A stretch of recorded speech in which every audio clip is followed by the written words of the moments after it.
প্রিয় দর্শক, আসসালামু আলাইকুম। আমরা বলতেছি চট্টগ্রাম থেকে। এখানে যারা দেখতেছেন, আমরা 2 নম্বর গেট অবস্থান করতেছি। মানে সারা বিশ্ববাসীকে আপনারা ভিডিওটা শেয়ার করে দেখাই দেবেন যে মুসলমানের আসলে এক থাকা উচিত।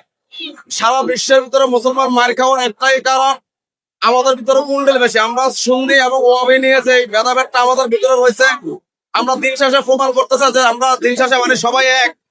তো আপনারা মনে করো সুন্নি ওয়াহাবি কোনো ভেদাভেদ করবেন না। চট্টগ্রামের ভাই ও বন্ধুরা, আপনারা সবাই মনে হচ্ছে ভিডিওটা সর্বোচ্চ শেয়ার দিবেন। আমার চ্যানেলের নাম হলো রাসেল 001 অফিসিয়াল। মুসলিম উম্মা নিয়ে আপনি কিছু বলতে পারবেন? মুসলিম উম্মা নিয়ে যে আমাদের এক হওয়া দরকার।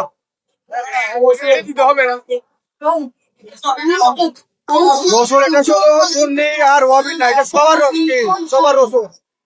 আমি এই কথা বলতে চাই, আজ রসুল ইসলাম আগমনে সবাইকে, আমি ওয়াহাবি সুন্নি কিছু বুঝি না, আমি চাই সবাই এক এক হয়ে খেতে কাজ মিলিয়ে সবাই কাজ করার জন্য আমি আহ্বান জানাচ্ছি। এখানে আমরা চাই না কেউ ধরো ভেদাভেদ রাখো, সুন্নি আর ওয়াহাবি যারা বা অন্য মতভেদরা আছেন, কেউ যেন একজনকে যেন কেউ ওই সরাসরি না করে, কাঁধে কাঁধে কাঁধে মিলিয়ে যারা কাজ করে। আমি আমি চাই প্রত্যেক মুসলিম উম্মাহ একসাথে কাজ করার জন্য আহ্বান জানাচ্ছি। সেখানে আগমনে সবাইকে আমি সুস্বাগত জানাই। ধন্যবাদ। মুসলমান এক না হওয়ার কারণে পুরো বিশ্ব মার খাইতেছে। তা আমরা চাই যে মুসলমান যা আছে সবাই ভাই ভাই কাঁধে কাঁধ মিলিয়ে আপনারা সবাই মিলাতে নবী জুলুসে অংশগ্রহণ করবেন। আর প্লিজ আপনারা কখনো মনে করেন যে কি মানে ভেদাভেদ করবেন না। আপনারা সবাই মুসলমান বলতে মানে আমরা সবাই এক।